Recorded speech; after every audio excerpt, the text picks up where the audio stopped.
I had always prided myself on being a man of precision. My career as a forensic accountant demanded it, tracking hidden transactions, unraveling financial webs, exposing lies masquerading as numbers. But when my wife, Clara, began working late nights, her laughter ringing with a lightness I hadn't heard in years, I dismissed the gnawing suspicion as paranoia. We'd been married 12 years. Trust was our currency, or so I thought. It started with the scent, a cologne clinging to her blouse, sharp and unfamiliar. Then came the phone, face down on the kitchen counter, buzzing with notifications she hurried to silence. When I asked about her sudden interest in weekend conferences, she smiled, brushing my cheek with a kiss. Networking, Daniel. You know how competitive the tech industry is. Her startup had recently secured a major investor, and her ambition glowed brighter than ever. I wanted to believe her. But precision doesn't lie. One evening, while she showered, I opened her laptop. Passwords had never been a barrier. Clara used variations of our anniversary. Her email glowed with threads to a JM, Jonathan Mercer, her new business partner. Their exchanges were professional until they weren't. Phrases like, "Last night was unforgettable," and "We need to be careful," coiled around my throat. I screenshot everything, my hands steady, my mind a storm. The next morning I hired an investigator. Within days, photos arrived. Clara and Jonathan leaving a boutique hotel, her hand lingering on his arm. They looked like a magazine spread, young, polished, alive. The investigator's report noted Jonathan's penthouse, his divorce 6 months prior, his reputation for mentoring female entrepreneurs. Clara wasn't his first protégée. I confronted her that night, my voice a monotone over dinner. She denied it, eyes wide, until I slid the photos across the table. Her composure shattered. "It's not what you think. It's just, he understands me." She begged for forgiveness, swore it would end. I said nothing. Let her believe I might cave. Let her hope, but hope is for the naive.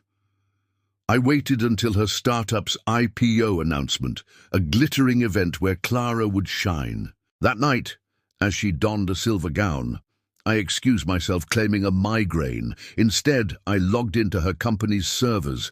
Months of forensic work had given me access to every hidden file, every backdated contract. Jonathan's investments weren't just in Clara's company.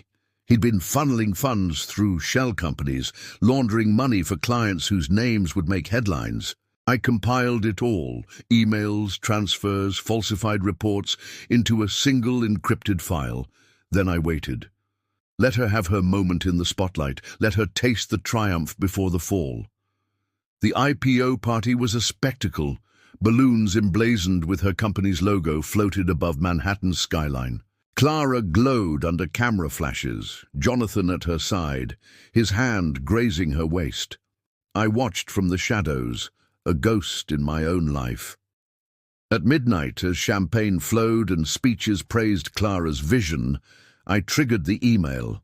The file blasted to every major news outlet, regulatory agency, and Jonathan's ex-wife, a woman whose divorce settlement had left her hungry for vengeance. Within minutes, phones began to buzz. Reporters scrambled. Jonathan's face drained as his CFO pulled him aside, whispering urgently. Chaos erupted. The SEC froze the company's assets by dawn. Shareholders sued.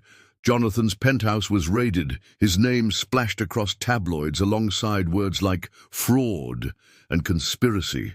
Clara's empire crumbled, her investors fleeing like rats from a sinking ship. She came home that night, mascara streaked, screaming accusations.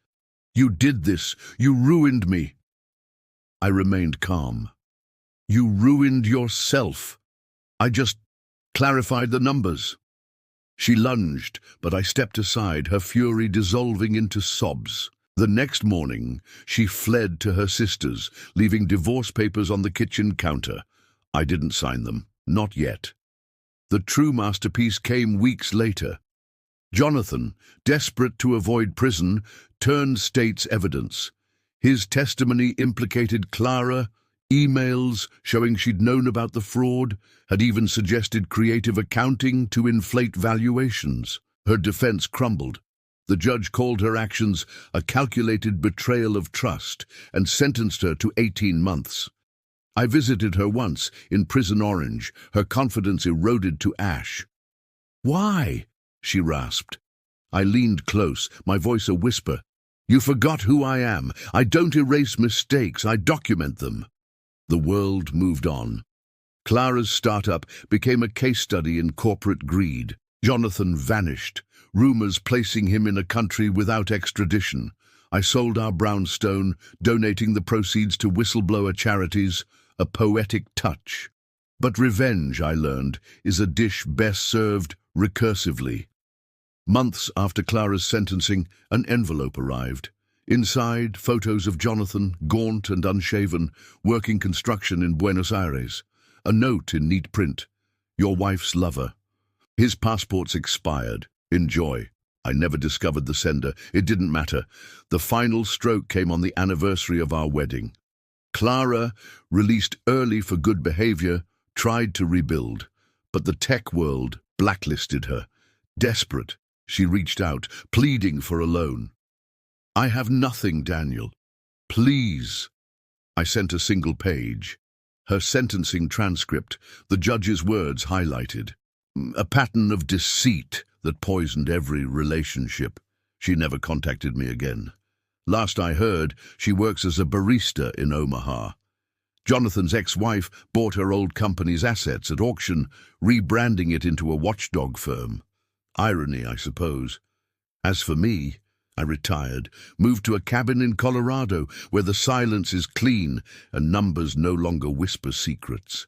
Sometimes, when the wind howls, I think of Clara, how she underestimated the quiet man with a spreadsheet. But precision, like betrayal, leaves scars that never fade. And I sleep just fine.